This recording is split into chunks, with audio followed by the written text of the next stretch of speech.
হামের ৪৭ শিশু মৃত্যুর ঘটনায় উচ্চ পর্যায়ের তদন্ত কমিটি গঠন চেয়ে হাইকোর্টে রিট করা হয়েছে।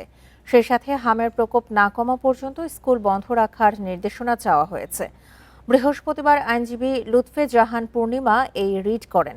রিটে স্বাস্থ্য মন্ত্রণালয়ের পরিবার কল্যাণ বিভাগ ও সরকারের সংশ্লিষ্ট কর্তৃপক্ষকে বিবাদী করা হয়েছে। এতে বিবাদীগণকে নির্দেশ দেওয়ার আবেদন জানিয়ে বলা হয়, আদালতের নিকট একটি পূর্ণাঙ্গ প্রতিবেদন দাখিল করে যেখানে মৃত্যুর সংখ্যা, সংক্রমণের পরিমাণ, টিকাদানের হার, টিকার প্রাপ্যতা এবং গৃহীত পদক্ষেপসমূহ উল্লেখ থাকবে এবং আরও নির্দেশ দেয়া হোক যে টিকাদান কভারেজ নিশ্চিত করতে ব্যর্থতা, টিকার ঘাটতি ও প্রতিরোধমূলক ব্যবস্থায় বিলম্বের কারণ নির্ধারণের জন্য একটি পূর্ণাঙ্গ, স্বাধীন ও সময়সীমাবদ্ধ তদন্ত পরিচালনা করা হবে।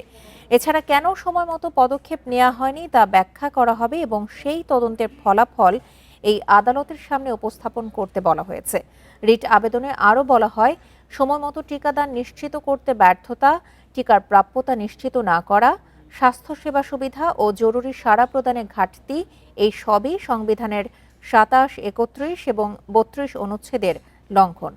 বিবাদীগণকে যেন নির্দেশ দেয়া হয় যেন তারা অবিলম্বে একটি দেশব্যাপী জরুরি হাম টিকাদান কর্মসূচি গ্রহণ করে এবং টিকা, সিরিঞ্জ ও প্রয়োজনীয় লজিস্টিক সরবরাহ পর্যাপ্ত ও নিরবচ্ছিন্নভাবে নিশ্চিত করে। চলমান প্রাদুর্ভাব থাকা সত্ত্বেও স্কুলে সংস্পর্শ নিয়ন্ত্রণ সহ তাৎক্ষণিক প্রতিরোধমূলক ব্যবস্থা গ্রহণে ব্যর্থতা, জননিরাপত্তার প্রতি বেপরোয়া অবহেলা এবং জীবনের জন্য আসন্ন ঝুঁকি সৃষ্টি করে উল্লেখ করে আদালতের হস্তক্ষেপ চাওয়া হয়েছে।